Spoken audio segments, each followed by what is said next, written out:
Hi guys, welcome back to my channel. ఈరోజు నేను చేయబోయే రెసిపీ ఏంటంటే వెజిటేబుల్ బఠానీ చాట్. దీనికి కావాల్సిన పదార్థాలు: ముందుగా నానబెట్టిన బఠానీలు, 3 ఉల్లిపాయలు, రుచికి సరిపడంత సాల్ట్, చాట్ మసాలా, ధనియాల పౌడర్, పచ్చిమిర్చి, కరివేపాకు, carrot, lemon, red capsicum, green capsicum. ఇప్పుడు మనం చాట్ తయారు విధానం చూద్దాం. ముందుగా ఒక కుక్కర్ తీసుకొని మనం ముందుగా నానబెట్టుకున్న బఠానీలు వేసి అందులోకి కొన్ని వాటర్ యాడ్ చేసుకోవాలి. ఆ వాటర్లోకి కొంచెం ఉప్పు వేసి 3 విజిల్స్ వచ్చే వరకు ఉడికించుకోవాలి. ముందుగా వెజిటేబుల్స్ అన్నిటిని వాష్ చేసుకొని బఠానీ ఉడికేలోపు ఇవన్నీ కట్ చేసుకోవాలి. క్యారెట్ ఇలా చూపించిన విధంగా సన్నగా కట్ చేసుకోవాలి.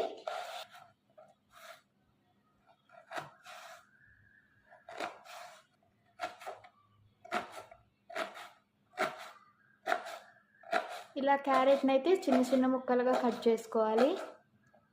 ఇంకా వెజిటేబుల్స్ అన్నీ ఇదే సైజులో కట్ చేసుకోవాలి.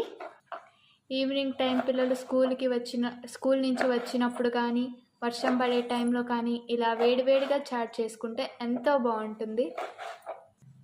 కొంతమంది పిల్లలు ఇలా క్యారెట్, క్యాప్సికమ్ అంటే అంతగా నచ్చదు వాళ్ళకి. కానీ ఇప్పుడు మనం ఇలా వెజిటేబుల్స్ అన్నీ కలిపి చాట్ చేస్తే వాళ్ళు ఎంతో ఇష్టంగా తింటారు. ఇలా వెజిటేబుల్స్ అన్నిటిని కట్ చేసి పెట్టుకోవాలి. బఠానీ ఉడికేలోపు మనం కట్ చేసుకున్న వెజిటేబుల్స్ అన్నిటిని ఫ్రై చేసుకుందాం. 1 స్పూన్ ఆయిల్ వేడి చేసుకోవాలి. ఇప్పుడు మనం హీట్ చేసుకున్న ఆయిల్లో పచ్చిమిర్చి, ఆనియన్ వేసుకోవాలి. కరివేపాకు, ఇవి కొంచెం ఫ్రై చేసుకోవాలి.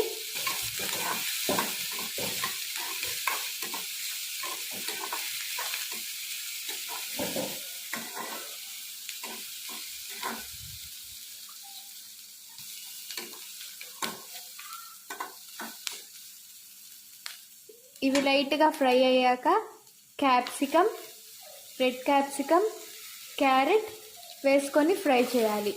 ఇవి అంత ఎక్కువ ఫ్రై అవ్వకపోయినా పర్లేదు, లైట్గా ఫ్రై చేసుకోవాలి.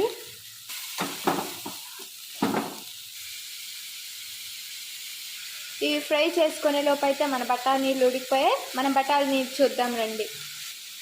ఇదిగోండి, బఠానీలు అయితే ఉడికిపోయాయి. మరీ అంత ఎక్కువగా ఫ్రై అవ్వాల్సిన అవసరం లేదు, లైట్గా ఫ్రై అయితే సరిపోతుంది ఈ చాట్కి. ఇప్పుడు మనం ముందుగా బఠానీ యాడ్ చేసుకుందాం.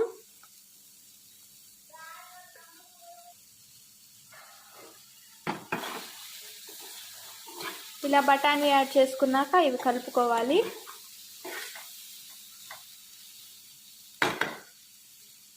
ధనియాల పౌడర్ అయితే యాడ్ చేసుకుంటున్నాం.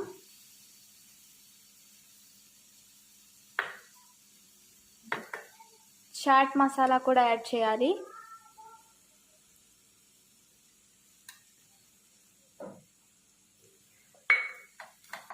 టేస్ట్ చూసుకొని ఉప్పు సరిపోయిందా లేదా చూసుకొని, సరిపోకపోతే కొంచెం యాడ్ చేసుకోవాలి. ఇందులో కొత్తిమీర వేసుకుంటే ఇంకా టేస్ట్ వస్తుంది, కానీ నా దగ్గర లేకపోవడంతో నేను కొత్తిమీర వేయడం లేదు.